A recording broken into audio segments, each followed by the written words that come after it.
Welcome to episode 2 of the Dad to Retire show. Got a special guest with me, my guy, another one of my friends, a guy that I spent a lot of time with, college teammate. Now I'm going into his 6 years as a pro, former Boise State football player, Khari Lee. Appreciate it. What's up, brother? How you feeling? Not much. Cool. All right, so I want to jump straight into it, and we'll talk a little bit about your background. So let's start here. Who is Khari Lee? Man, that's a real broad question. A father, a brother, a friend, a son, somebody who take pride in his work. You know, a God-fearing man. That sums it up. That's a good answer, man. I wasn't expecting you to come with all of that. Sums it That's up. good. We You on thought camera. about this You before. gotta turn it up. Thought about it. All right. So, talk to me about your upbringing. Where you from. I mean, I know you're from Baltimore, but go to specifically what part of Baltimore, and then maybe some schools you attended. Yeah, I'm from Baltimore. Grew up in Woodlawn, Windover area. Went to Woodlawn Middle. Went to Western Tech High School, Tech and Environmental Science School. Grew up in the Woodlawn area, right off Liberty Road, Northern Parkway. It was me, 3 of my sisters, my stepfather, and my mother. Okay. All right. So talk a little bit about that. You grew up in a household with 3 sisters. I know that was probably rough for you because you got mom as well. So it's really you, your stepdad, and 4 girls. So I'm sure that was interesting. Yeah, that's where I got my mouthpiece from. Like you can't wrestle your sisters. You feel me? Your mother tell you leave them alone. So you gotta learn how to talk back, just like they be talking back. Right. So, how was high school for you? I know for some guys, they, superstars in high school, and then they go on and have good college careers. How was your high school experience? And then, were you just a football player? You a 2-sport guy, 3-sport guy? How was that? Like I said, Western Tech was an environmental and science school. So I think at that time, maybe 06, Woodlawn was getting taken over by the state. Okay. A lot of gang stuff, a lot of disciplinary stuff. My mother didn't want me to go there, so I applied to there, Milford, and maybe one other school. And I got into Western for environmental science. Coach ain't really know me, which a lot of times that happens in high school. You just go to tryouts. So I went to tryouts. I had my physical form. I just got a physical from the doctor. He just signed off, said I was healthy. Right. But you had to have a set form that every player has to have. So I show up, I'm thinking I'm good. He's like, no, you gotta, go back home. And, the doctors, you had to make an appointment for the next day. So I missed the first day. I probably wasn't in the best of shape. I used to go to Bermuda a lot as a kid, go see my grandparents, my father's side from Bermuda. Mm-hmm. So I came back a little fat, out of shape. I mean, I was still a good athlete. I could still play. Then second day, I was out of shape. Conditioning test, I didn't do too well on. And he just felt like I was immature, so he cut me. Before the season started, I didn't even make it through camp. This is 9th grade? Yeah, this was 9th grade. Mm-hmm. He cut me, and then I came back the next year, won the MVP. And then my junior year, I played well, played wide receiver, linebacker. Then my senior year, I went all county. Okay, so that shows right there, just progress every year from being cut to. So that's actually a pretty good story there. Talk a little bit about your ethnicity. You said that your pops is from Bermuda. Obviously, you have family in Baltimore, but how was the other side of the family, like spending summers over there in Bermuda and things like that? I mean, it was fun, man. Bermuda it's a small island, real family oriented. Like everybody know each other. Mm-hmm. That's how most islands are, though. A lot of people know each other. We used to go to the beach. Our grandfather got us a pool. We used to get up in the morning, eat breakfast, go get in the pool, come out, eat lunch. As soon as that clock hit 30 minutes after we done, my grandmother ain't want us to get in there. Right. Because you're supposed to let your food digest. Right. But as soon as that clock hit 30 minutes, we back in the pool all day. He had a brick oven.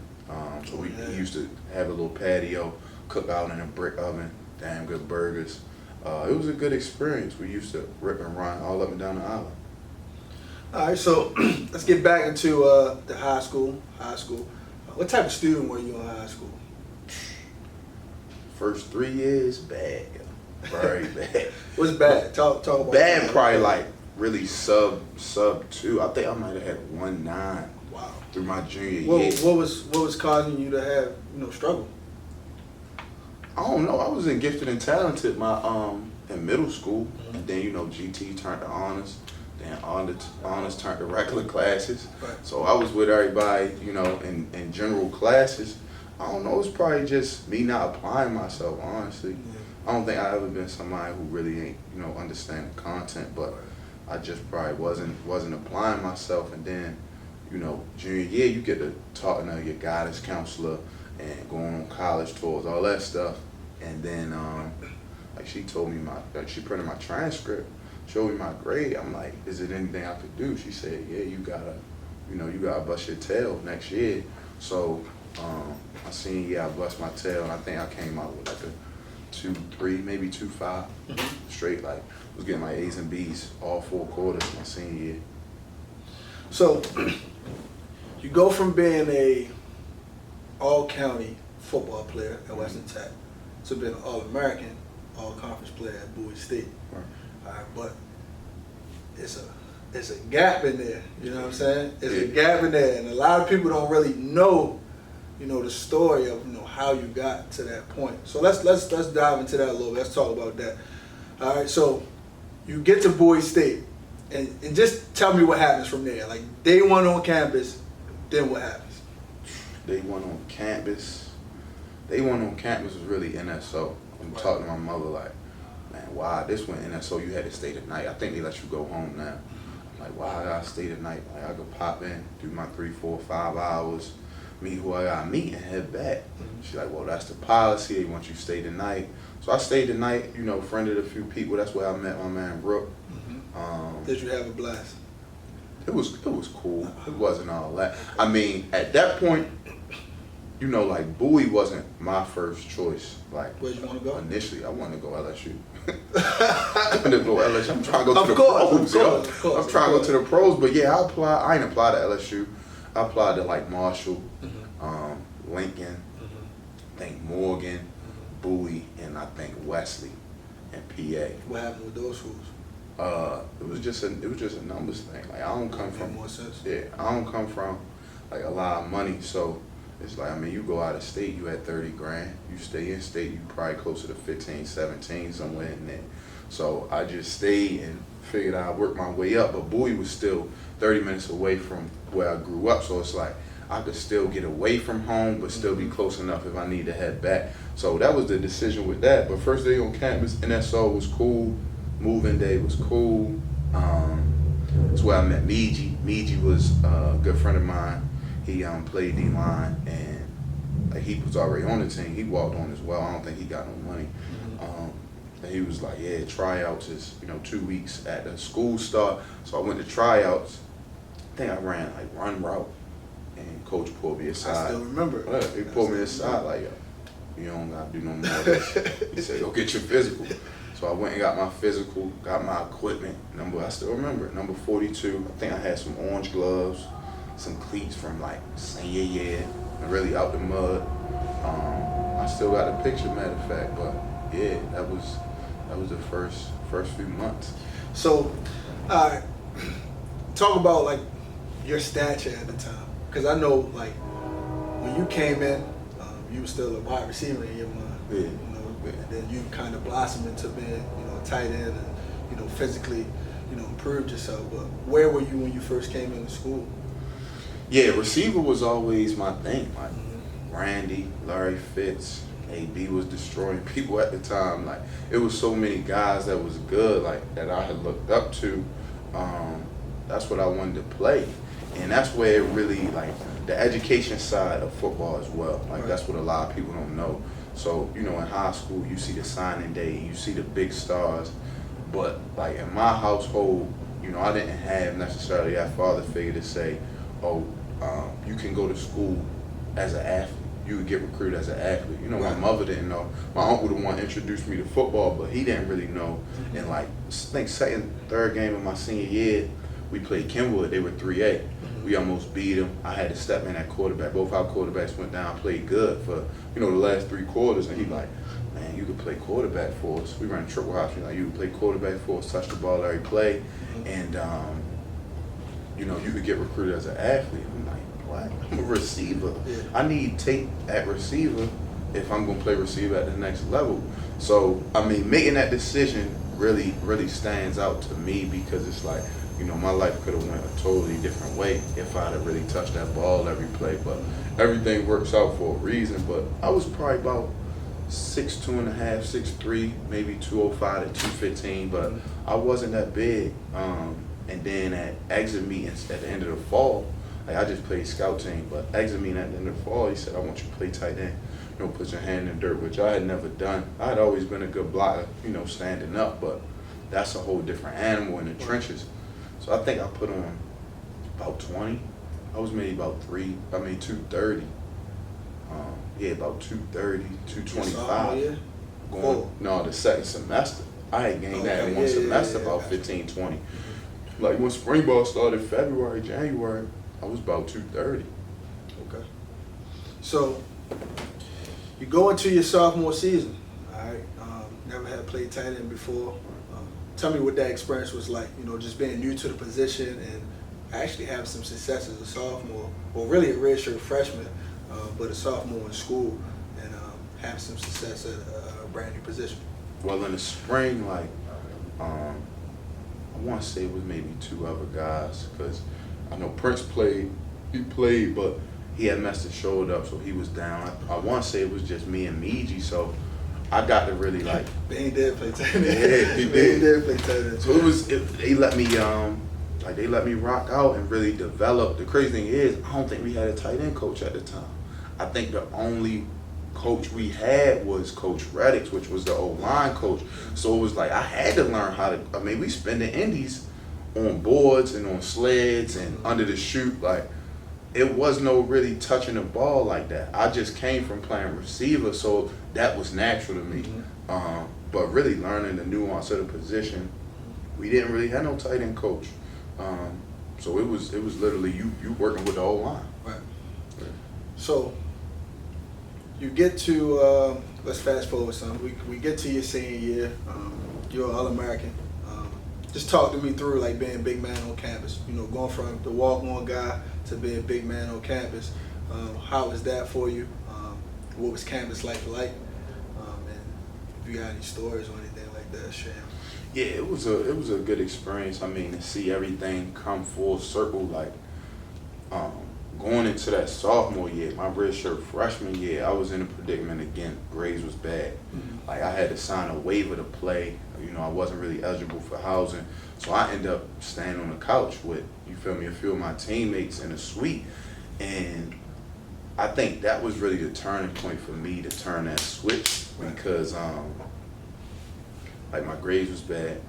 You know, Bowie Place at the time was running you probably almost 15,000, probably 10, right, a year. So it's like, I mean, I'm not gonna put my I made that bed, I got lay in it. So I wasn't gonna put my family in a predicament. They taking out all these loans for me to get housing when I should have had housing. You know, my grades was bad. So, I mean, that year I played decent. I think that might be the only year I didn't go all conference. All the other years, like, I went all conference and my accolades built up. But, I mean, coming full circle to moving off campus, we got an apartment, like, I mean, life was good. I ain't gonna lie to you. Life was good. I mean, them summers was hard, though. Like, it's a lot of summers up there. The summers leading up to that. Yeah, division, this not D1. We don't get stipends. Right. You know what I mean? All the scholarships we got that are fulls get split into partials so they can get stretched. So we didn't have a lot of money. Like, you know, Coach Kitts used to bring us care package, Coach Wilson to bring us some food. But in all reality, you was left to feed yourself. So that really brought us closer as a team. You feel me, guys? I call my brothers now. Like, that really brought us a lot closer because we had to all ration, like, our food. We had to figure out how we was going to pay, you know, low credit card bills or all that stuff. We had to figure it out. So that turns you to a man before you really even hit the real world. Right. You know, you go to college, that usually teach you how to be a man, how to, you know, take care of your responsibilities. And that's really what college did, because a lot of us couldn't go back home, tell your mother you need a couple $100. That's real. It wasn't no couple $100 to go around. That's real. Yeah. That's real. So you said something that kind of stuck out to me. I think it's important, so we're going to touch on it a little bit. You said that you made your bed, so you had to lay in it, talking about the financial situation with you losing your housing. Where does like that, for me, that stands out, and that's like super mature. So where does that maturity come from? Like where did that come from for you? I think I'm a firm believer that, at around probably 15, 16, really like, after your pre-adolescence, your mind starts to form, right? Your conscious mind, your subconscious. And coming from where I'm from, like Baltimore, I might have grew up in the county, but you feel me? I know a young cat grew up in a church, shot somebody in the head doing 45 years. Like I know countless guys who doing time behind bars, and fell involved with the streets. So where you coming from, you see that stuff, like, and I didn't really have like a set father figure. What my idea of a father figure, I pulled from a lot of different places. Right. Deacons, uncles, friends of the family. You know what I mean? It wasn't a really father figure in my household that I really pinpoint and say this is what I long to be, what I want to be like. Right. So you got to figure it out, like, and you got to make it up in your mind that everybody get the same 24 hours in a day. Mm-hmm. So if you want to fall involved, then it was time I ain't had nothing to eat, or I couldn't pay this bill, or I couldn't pay that bill, my phone off, my phone broke. You know what I mean? I'm emailing people like, you couldn't even get in contact with me. Where Khari at? I don't know. You know what I mean? It's like, you just got to make a decision of who you want to be in life, and you got to attack it with everything you got. Man, that's a damn good response, man. Yeah. Before we get into your NFL stuff and the process for you getting to the NFL, tight end is one of those positions where like you are an extension of the O-line. Mm-hmm. You get to catch passes and touchdowns and things like that, so you kind of get your names and stats, but it's a lot of dirty work that goes into that position as well. So you have to be somewhat of a tough guy to play that position. Where does that come from for you? Just being mentally tough and physically tough as well. Where does that come from? The mentally tough side, I couldn't tell you, though. I know a lot of people probably still trying to figure out how I did it. I mean, I talk to people, I tell them my story all the time, and they just blown away, like, how do that happen and how you so resilient. Mm-hmm. I think it's just patterns, right? You build habits, you build patterns, and you believe deep down in your heart that you got something you want to go full-heartedly at. Mm-hmm. And I think that was it, the resiliency, and just staying steadfast in prayer, man. Yeah. My grandmother was a praying woman. My grandfather was a deacon. You know what I mean? We used to go to church, go to Sunday school. My mother is a praying woman. Everybody in my family prays. So, like, you give it to the Lord in prayer, and what you pray for, you work for. So if that equals up, and, the Lord says that's the way he wants you to go, and that's what he has planned for your life, that's what's going to happen. Man, that's awesome. So that kind of ties us in right into what we're going to go into next, right? You're a D2 HBCU football player. Of course, that would imagine makes you underrated, right? We're talking about what year you come up. What was your draft 14, class? 15, because draft class. So you got talking about the 2015 draft class. All right, so you're probably a guy that's not on a lot of teams' boards and things like that. So, talk about the process of you signing with an agent, one, and then also with the pro day training and the pro day, that whole off season cycle was like. Right. I'm a real calculated person, mm-hmm. So I think I started getting maybe some Facebook messages around my junior year, like the spring. Mm-hmm. Wanting to get to know me. At that time, I was still an amateur, but they bend the rules a little bit. So they find you on Facebook, hit you. They hit me up on Facebook, saying they think I could get drafted, mm-hmm. and they want to hop on a phone call with me or sit down and talk. And I didn't indulge in any of that until after the season was over. So our season was over. We only played 10 games. We wasn't winning the rings like y'all yet, but. We played 10 games. It was over maybe mid-November. I just started working out in the gym. I think I gave myself a week off. And then I started setting up meetings. I might have met with, 3 different people. And my agent, Chris, at the time, he was partnering with Lee Steinberg, who took some time away from the game, the agency game. Mm-hmm. And he was coming back into it, partnering up. And he had me, and he had Taylor Hine, he went to ODU, mm-hmm. and he had a offensive lineman from Mississippi State. And Joe came to me with a portfolio really detailing how he get guys league. And I looked at who he had in the league already. He had Zach Miller, who I ended up playing with in Chicago. He's from, he played at a D2 school in Nebraska. So he had experience marketing small school guys. That was a big thing. When you come from a small school, you gotta have an agent who gonna grind for you. Right. You can't go get a Rosenhaus. Rosenhaus don't have to But put at in the time, work. Yeah, he don't have to put in work for guys who already have a first round draft grade. Right. It is what it is. They just had to perform at Combine and Pro Day. Right. But their tape already matches because they played in the SEC, they played in the Big Ten. Right. So for me, that was the biggest thing. Just getting somebody who was gonna grind for you. And that's exactly what he did. All throughout the spring, he CCing me on every email. You know, he calling me to give me updates, all of my workouts, even pre-draft, maybe like a week or two before the draft. He sent me an Excel spreadsheet with teams that had needs, right? Mm-hmm. All your vets, how many years they had on their contract, how productive were they. Like, he was very detailed. So I think I made the right decision in that department. And then December, it might have been November, I had an invite to the Medal of Honor game, which that year was the 4th best all-star game for college football players. Mm-hmm. So I went down there in January, maybe first week of January. I went down there, played, and I played good in practice. One of the guys from Louisville didn't show up to the East-West Shrine game. He had an injury. He wasn't going to come. So he ended up not coming, and they called me up. And I called my agent like, yeah, do guys usually play two all-star games? He said, well, in this case, it's a better all-star game and it can raise your stock. Right. You perform well here, you can, sneak your way into the draft. I said, okay, I went. So I basically did 2 weeks of all-star game practice in the games. Came home for 3 days, and then I shot to Jersey. I'm in Jersey till April, maybe early April. So I'm there for maybe 2.5, 3 months, grinding. Pro Day over 32, player personnel reps came out, and it was good. It was a good feeling. I was the only one out there, so I was a little tired, but it was a good experience. And then pre-draft visits. I think I had about 4 or 5 pre-draft visits. Seattle, Tennessee, the Ravens brought me in for a workout. I don't think Houston. I'm trying to think of who else. The Bengals brought me in. Mm-hmm. Buffalo. Funny I ended up there, but yeah, Buffalo brought me in for a workout or a visit. So yeah, that was a pre-draft process. All right, so we get to draft day. So tell me where you thought you might possibly go, and then what your outlook on the day might have been at the time.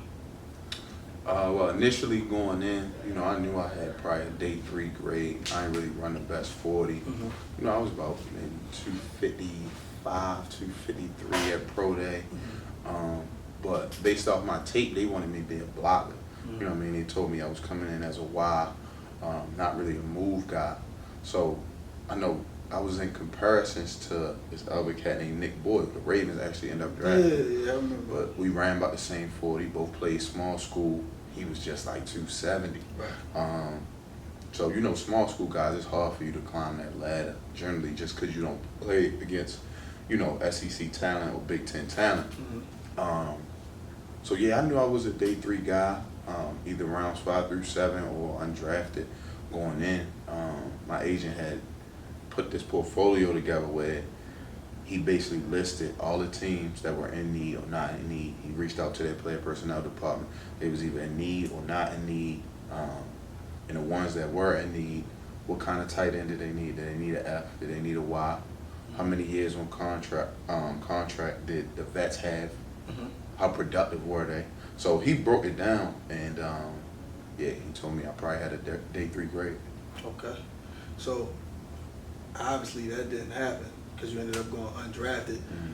So tell me what type of fire that might have lit in you, and then how that transitioned over to you getting the opportunity to make a team, and now you get to choose what team you go to. So talk about that process as well. Well, it was even humbling. It was more humbling, I would say, because like I said, going in, I knew I was gonna have a day 3 grade, and then they toy with you. So they call you during the draft and say, we might take you with this next pick, but we're still in the negotiations in the draft room. So we'll figure out what we're gonna do with that. So that probably gets you excited, like Yeah. So you, in your mind, you thinking, okay, they might take me. If they call you pre-draft, they not taking, unless you get the call that say, we're gonna take you with this next pick. Mm-hmm. But that whole we might take you or keep us in mind in case the draft ends and you can sign wherever you want. Right. Because at that point when the draft ends, it's just a bidding war for the best free agents and the guys that might have been, you know, ranked on their board with a 4th round grade that slipped. They gonna go after him with everything they have. So yeah, they play the game. They call you. They say, well, don't forget about us. You know, tight end coaches that worked you out, or you know, player personnel reps that flew you in for your visit. Like, don't forget about us. You know, we still need you. This, that, and the third. But yeah, it was real humbling. I wouldn't even say just because I went undrafted. I was grateful for the opportunity, but they tried to give me. So Dallas, 2 weeks before the draft, told me they wasn't in need. You know, they had Jason Witten, and they had a couple other guys, maybe James Hanna and like a couple other people. And then they drafted Rico Gathers. And then they circled back post-draft and said, they circled back post-draft and say, yeah, we want Khari in our camp. We'll give him 10 bands. You know, 10 bands, that ain't, like, to me, that's some little papers. So I'm like, okay, cool. And he like, well, I'm gonna tell you going in. My agent told me, don't chase the money. He said, you chase the opportunity because, you know, you make the team for 16 games, you're not gonna be worried about that 10 grand he offered you, you know, back in the spring. So we ended up going with Houston, but Houston negotiations was funny. They act like they didn't have $1 to give me. They wanted me to come for free. They said he's not gonna be a tryout guy. Like tryout guys, you basically there from Thursday to Sunday. Maybe 1 or 2 tryout guys make it past that. That's basically rookie minicamp. But he was like, yo, he's gonna be an undrafted free agent, and you know he's gonna go to training camp and get to compete for a spot. We just don't have no more money. You guys waited too long. He's like, man, I'm not sending him down there. He don't get nothing. So they literally signed me for $1,000. My contract, you know, your contract as a rookie, say 6 figures. So they taxing me like I'm making 6 figures, but they taxing my $1,000 like it's a 6-figure salary. So I'll probably come a little 500, 400 pounds. You know what I mean? I'm grateful, but I'm like, dang. So I'm back to grinding. I'm out the mud again. And yeah, it just was a humbling experience. Like, you bust your tail getting cut in high school. You know, there's 8 years at this point. You get cut high school. You know what I mean? Then you go to college. You make a name for yourself in college. And it's just like, it's never enough. It's never enough. No matter how much you push, no matter how much you grind, it's just never enough. So it was humbling, and it was a good experience. Houston was hot too. Went to rookie minicamp, and that was a good time. While you were in Houston, right, something special happened for you that first camp, right? You became a social media star, social media sensation. Talk a little bit about that moment and what that possibly did for you in your career. Yeah, it went viral, man. Too bad they don't really pay you to be a comedian, but it was good. The crazy thing is, every team I go to, they ask me for another impression. I got this one reporter, he followed me to XFL, all that. For real? He like a national reporter, so every time he see me, he say, man, you got that impression for me? He always want me to do an impression. But yeah, that's when like going viral first started popping with, you know, Vine. I don't even know if IG was really like that back then, but Vine, people was going viral, doing whatever to go viral. And we had rookie skits, you know, and I said, oh, I do an improv. Like, I think I got OB down, and I did it. And you never know, like, it's cameras doing Hard Knocks, it's just cameras everywhere. So you never know what they gonna add. They basically pick the good stuff. And they added, they said, you know, Khari, you had a memorable, you know, experience, a memorable rookie skit, and they added, and you know, I think I had deleted social media at the time, everything except maybe Facebook, but I wasn't really on there like that, and everybody hit me like, yo, you're funny, going viral. That's before really viral was viral. We really knew what viral was. Like, I really went viral. I tell you all the time, you get a Twitter. I know. To this day, they still, you know what I mean, still tweet about it. They probably still stuff, play so that, yeah. You're kind of missing out on, you know, your opportunity to keep that going, but that's neither here nor there. Yeah. But this is what I want you to do. I want you to talk to me about the different places that you've played and maybe some of the differences between those places. Because you moved around a little bit in the NFL. So yeah. I've definitely been around. Went undrafted to Houston, and then during training camp, I guess you could say I broke out. I think I was maybe top 5. in receiving yards, and I had good blocking tape. Like I was blocking guys well. And Chicago traded for me after the Saints game. That was the third preseason game. So, you know, they traded for me. I fly into Chicago. I meet the coach that night. They had the team hotel already, game tomorrow. I fly into the team. I'm at a walkthrough, mind you. Let's go back. I'm at a walkthrough. We played Dallas. For Houston. Houston, okay. It's Tuesday. We fly out Wednesday to play Thursday. I'm at a walkthrough on Tuesday. Houston versus Dallas. I'm going over scout cards. Only like 30, 40 guys play. Right. Like your starters ain't even dressing. So I'm at a walkthrough. They come get me. I'm thinking I'm done. I'm thinking I'm cooked. Well, it's been a good run. I go upstairs. OB called me in the office. O'Brien is the coach. He called me in the office. He said, "Hey, Khari, we just traded you to the Bears. Appreciate all the hard work you've done." He said, "I think this is going to be a good situation for you. The reality of it is you probably wouldn't have made this football team." So Wow. I said, "Okay, thank you for the opportunity. Appreciate it." I go next door, GM, Rick Smith. He's in there. Close the door, shake his hand, say, "Yeah, appreciate what you've done. I think this is actually a good look for you. And we traded you to Chicago for a 6th-round pick. The reality of it is you probably would have made this football team." So we basically 4 days from roster cut downs. And it's a split between your GM and your head coach. That just show you, you know, how one game can really swing a decision. And it also shows you that everybody not on the same page. Everybody not on the same page. So yeah, that happens. And then while I'm in walkthrough, they trade me. I go to the hotel, pack my stuff. 7 o'clock, I'm gone. I get there Wednesday, meet the coach. He's installing plays.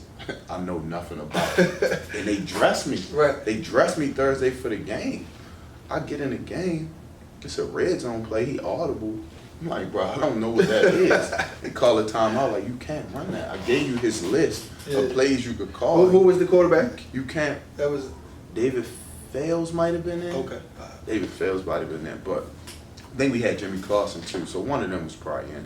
I'm like, yeah, I didn't know. Anyways, yeah, so I'm with Chicago my rookie year.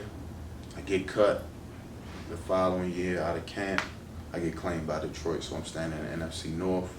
I play about 8 or 9 games with Detroit. They put me on practice squad.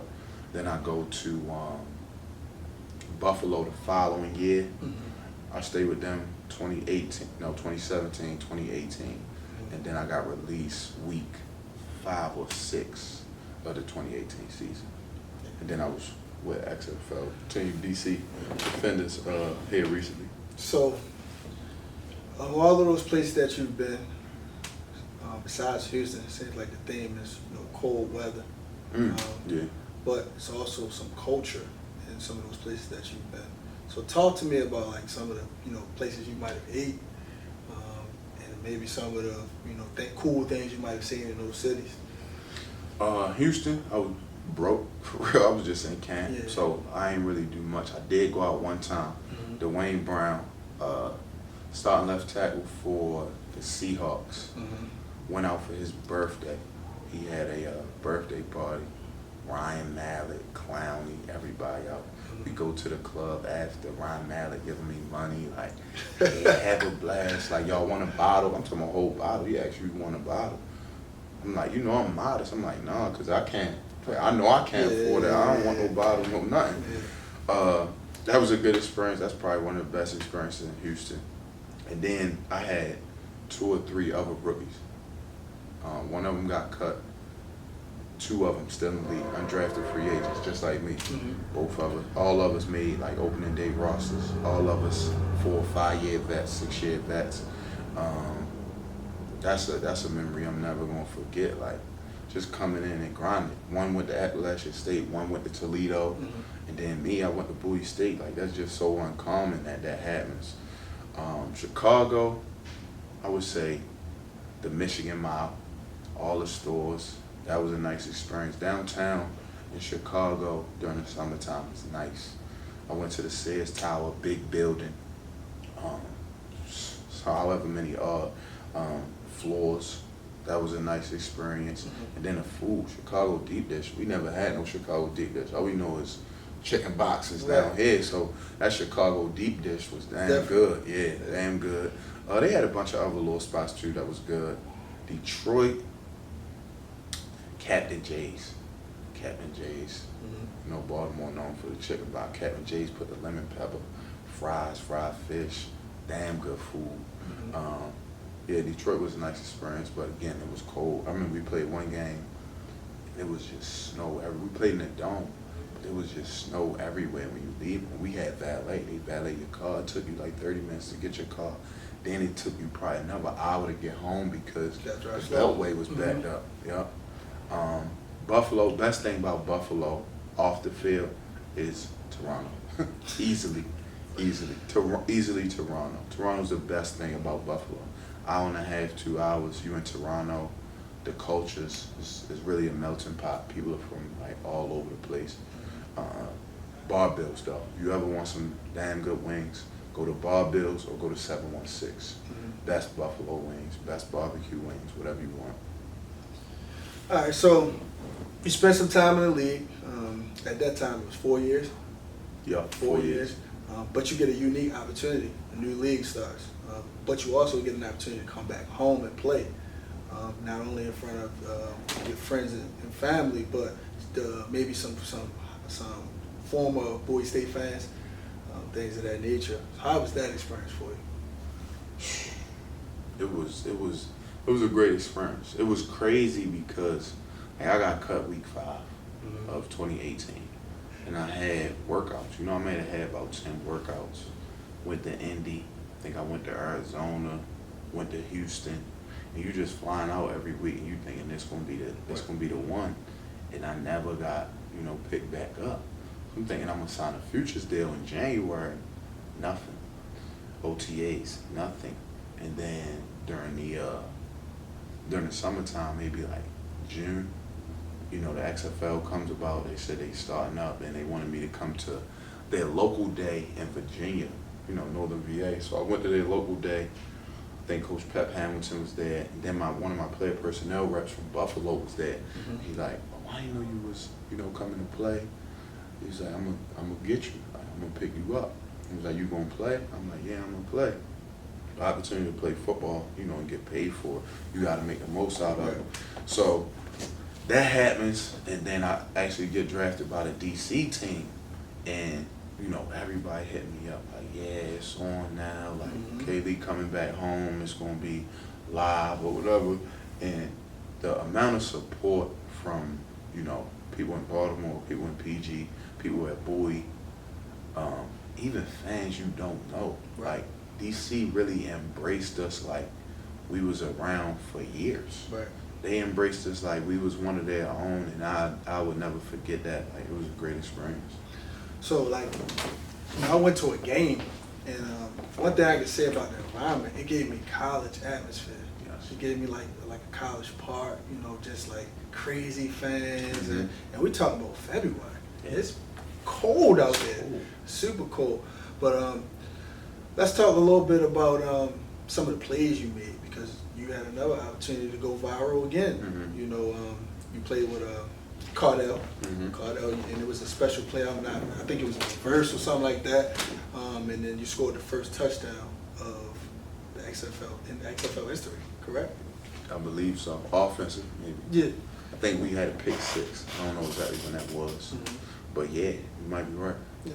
Talk about that moment though. Like, what was the call? What was the call? And how was it to get in the end zone like that? Yeah, I touched on the fans first. The fans were amazing. Like, they had cameras on the sidelines, interviews. We was mic'd up. You were captain too, right?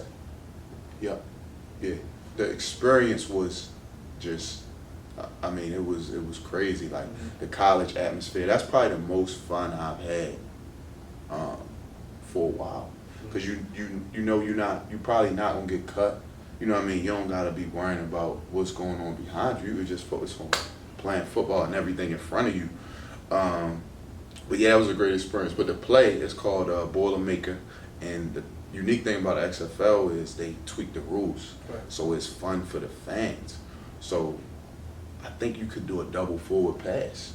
And like we put in the double forward pass, and Coach Pep, great offensive mastermind, he called the play. I think it was like second in the take a shot territory. Plus 50 territory. So he called it up, and all week we probably only ran it. Like, that's the thing about football when you play professionally, you might only run that play twice all week. Besides the reps you get in camp, like during game week, you only run the play maybe twice. I think we ran it on a Friday. We might have ran it on like a Wednesday.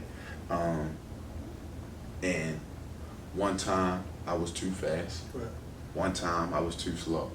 So in the game, luckily I got it right, but I bluffed both of the guys. I caught it, and once I had the ball in my hands, I just did what I felt, naturally, just became an athlete, and I scored. And I didn't know it was gonna go crazy like that, but yeah, it went viral. I think we were the first game. And the crazy thing, all training camp, he was telling us, like, we on the first game. They want us to be the representation of the league. You ain't getting no primetime games. You're not being the first game unless they know you can deliver. So they put us primetime, and we was the first game, and I delivered, and it was a good experience. That's awesome, bro. So you back home now. You played for DC, but what's really cool about it is you got to spend time with your family. We talked about fatherhood when we first started. You said you were a father. So talk about how that was. Moving around a lot in the NFL, but being back home, being able to see your kids every night, and talk about the relationship you have with your twin boys. It was different. It was different because when they first was born, I was finishing up OTA. Well, they were born in February. Then I had to leave 2 months later, and was competing for a job. And then in June, the last practice, I tweaked my hamstring. So I had to deal with an injury. I had to deal with 2 little boys I had to provide for, and I still had to make the ball club. Right. So it was a lot. And if I hadn't, felt that pressure before, if I hadn't learned how to be resilient before, I don't know if I'd have made it through that. I don't know if I'd be where I'm at right now, if I didn't experience that. But yeah, having twin boys is amazing. They running all over the place, and they look up to me. Like, every time, if I got a video, just a workout video, they want to see it 100 times. They want to watch it. So just knowing somebody is looking up to you and counting on you, to be there, to provide for them, to be the father figure in their life, somebody they could pull from, so they don't gotta look nowhere else. You know what I mean? They can look right at me. It's a big responsibility, but I'm ready for it. And then we talked a little bit earlier about you growing up without a father figure, so I'm sure that's probably special for you to be able to provide that for your boys. Let's talk a little bit about off the field. A lot of people know you as a football player, but that's not all that you are. So let's talk a little bit about your entrepreneurship and some of the business ventures that you're currently into. Well, I was a banking and finance major coming out, and the big thing with me was I'm gonna get there, I'm gonna stack for 4 years, and then I'll do some investments. Right. So that's exactly what I did, but inflation, everything goes up. The cost of money, right? You let your money sit in a bank account, you making 0.01% interest, which ain't really nothing. So I got all this money, it's just sitting in the bank, it's not working for me. Right. And in today's day and age, if your money not working for me, it's really not doing nothing. Right. All you say is you got a lot of cash. That doesn't amount to anything. You're not growing, you're not making any residual income off of it. So I had dove into real estate. I think my second year in the league, I took the test.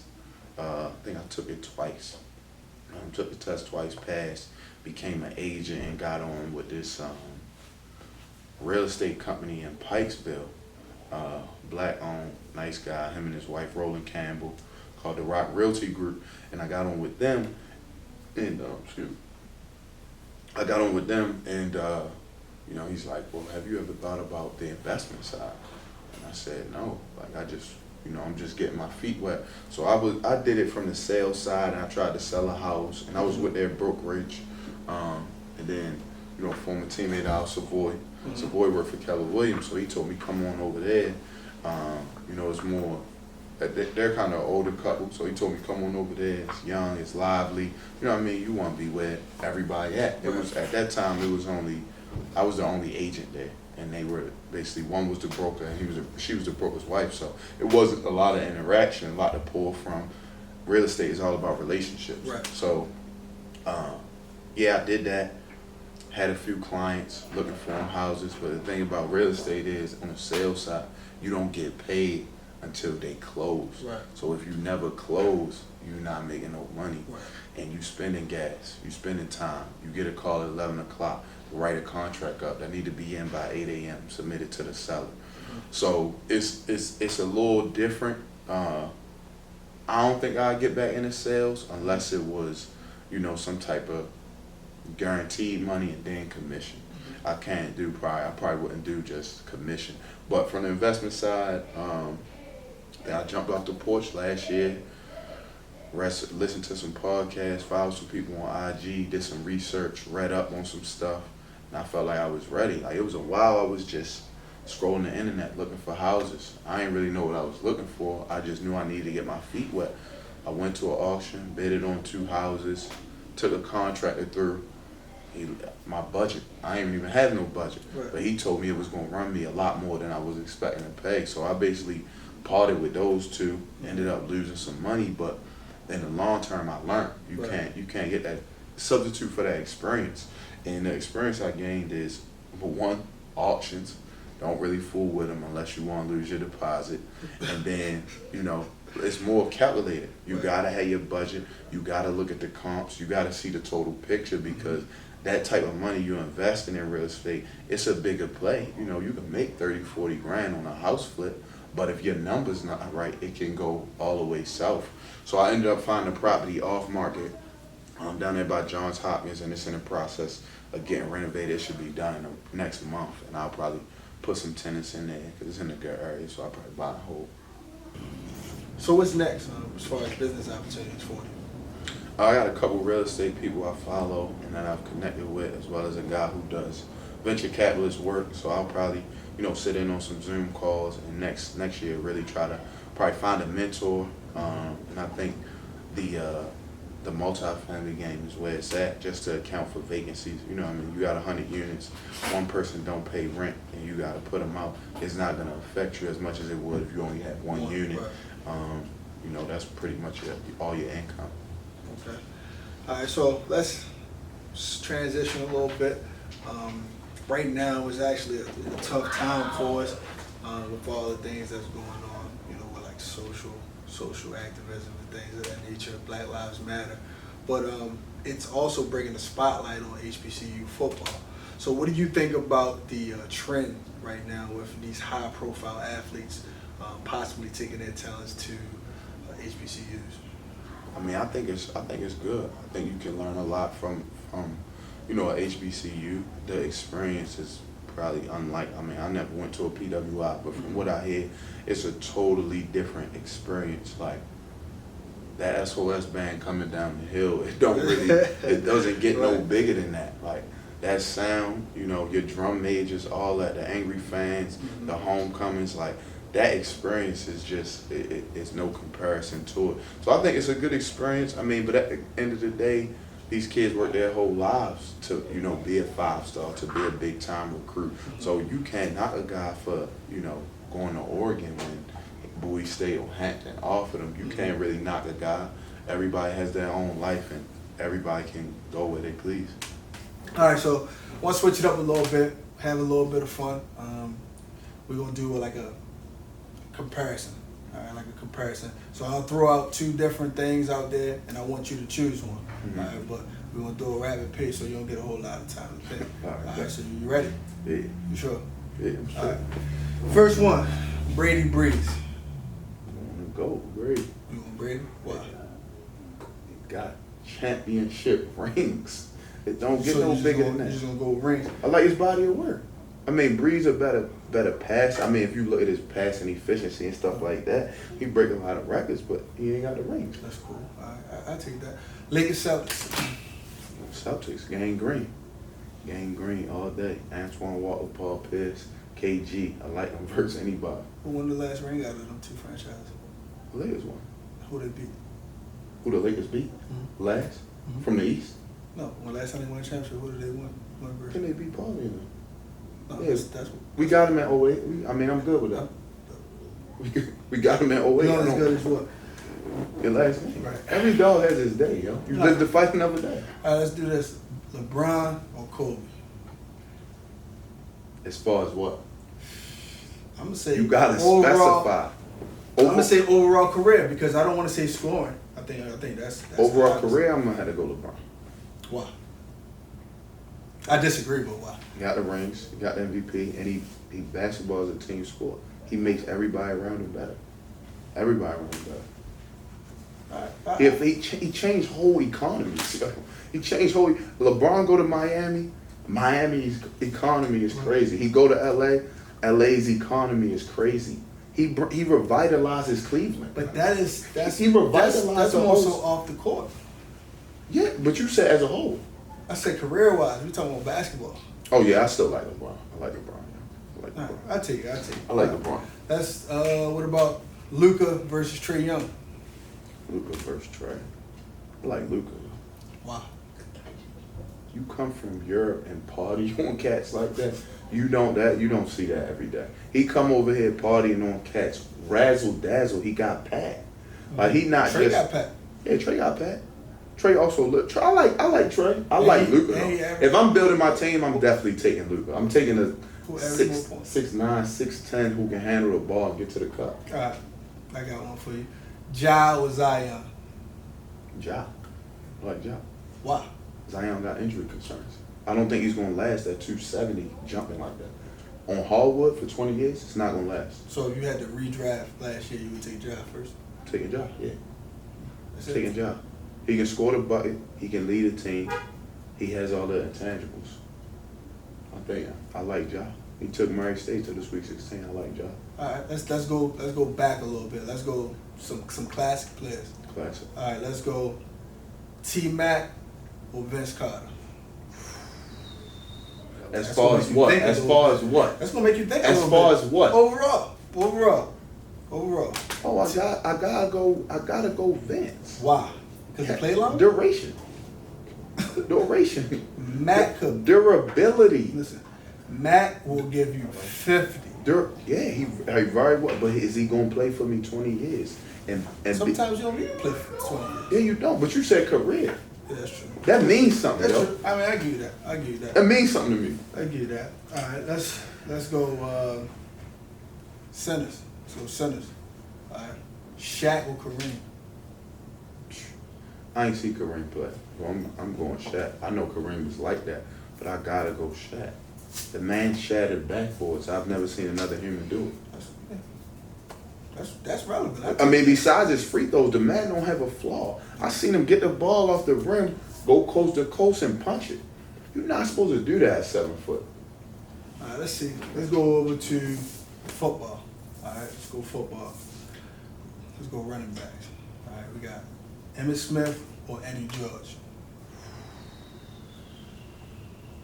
Emmitt Smith or Eddie George, and that's styles. I don't even think that's really close. Huh? I don't even think it's as close as you making it, with the exception of numbers. No. Oh, huh? We from Baltimore, so we seen Eddie go toe to toe with Ray. Right. That's why you threw Eddie in there, but it's gotta be Emmett, yo. It gotta be Emmett. Because he got better numbers. But if we were building a team, you don't think Eddie is the back that you want? He's 6'2", 230, can run, block, do everything. He's a bruiser, but we not going off that. We going off what? What have we seen?